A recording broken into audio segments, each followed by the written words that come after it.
제 친구의 군대 시절 이야기입니다. 제 친구는 운전병 출신으로 병장쯤부터 평탄한 군대 생활을 보내지 못했습니다. 친구가 병장으로 진급해 소대 왕고가 된 때였습니다. 본인은 간부와 부대 밖으로 운전을 나가서 부대 안에 없던 사이에 막 훈련소에서 나온 이등병이 소대로 전입을 왔습니다. 그리고 그 이등병은 전입 온 바로 그날 목을 매달았습니다.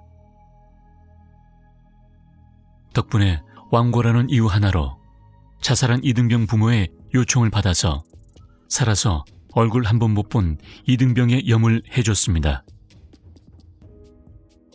막 전입 온 이등병의 자살 사건. 이 사건이 바로 시작이었습니다. 며칠 뒤 옆 중대의 상병이 자살을 했습니다. 이 사람도 목을 매달았습니다. 부대 분위기가 뒤숭숭해지는 수준이 아니라 헌병대나 기무대가 출동해서 하루하루가 지옥 같은 분위기였습니다.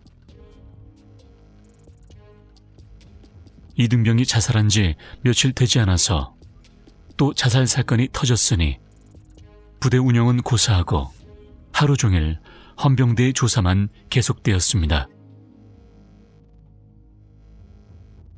그렇게 상병이 자살하고 한 달 뒤, 이번엔 중위가 자살했습니다. 역시 목을 매달았습니다. 부대는 아주 난리가 났습니다. 2달 사이에 3명이 자살한 겁니다. 그것도 마지막에 자살한 중에는 아버지가 삼성 장군이었습니다. 중위 본인도 쾌활한 사람이었고 자살할 이유가 없었습니다. 그런데 자살을 한 겁니다. 그렇게 악몽 같은 사건이 휩쓸고 간 뒤 어느 날 친구는 수송부 정비병들이 부대 외벽에 그려진 그림을 지우려고 페인트 칠을 하는 것을 보게 되었습니다. 정비에 한창 바빠야 할 정비병들이 무슨 페인트 칠을 하고 있는지 그 이유를 몰랐던 친구는 정비병 하나를 붙잡고서 그 이유를 물어보았습니다. 그리고 이상한 일을 듣게 되었습니다. 1년에 자살 사건이 있기 직전에 친구 부대의 대대장이 교체되었습니다. 부대장이 바뀔 때마다 흔히 기념 삼아서 이런저런 일을 하는데 간부들이 병사들을 시켜서 칙칙한 부대 외벽에 그림을 그리게 했습니다.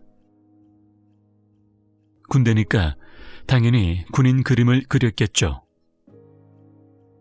그런데 왼쪽에서 오른쪽으로 이등병, 상병, 중위의 순서로 그림을 그렸습니다.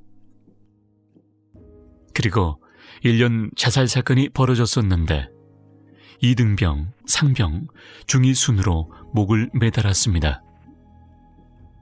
그림 순서대로 말이죠.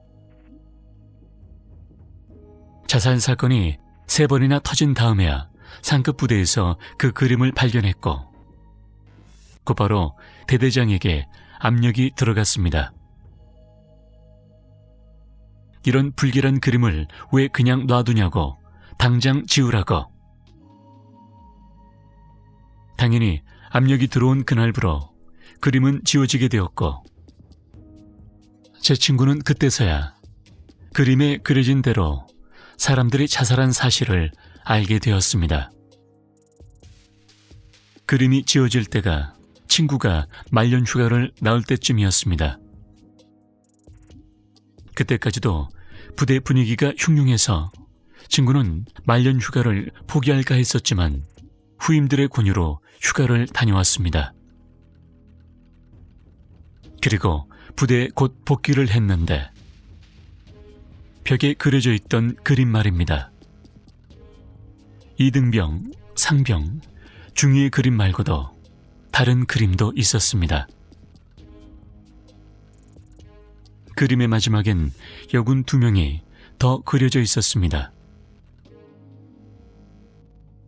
친구가 말년 휴가를 마치고 자대에 복귀를 했는데 여군 장교 2명이 각각 중대장과 소대장으로 전역을 와 있었습니다. 친구 본인은 이 이야기를 정말로 하기 싫어합니다. 본의 아니게 시체를 염한, 그것도 말년에 끔찍한 경험을 했으니까 말입니다. 친구는 아직도 그림과 자살한 사람들이 그저 우연이라고 말하고 있습니다. 하지만 제가 보기엔 우연으로 믿고 싶어 하는 것 같았습니다.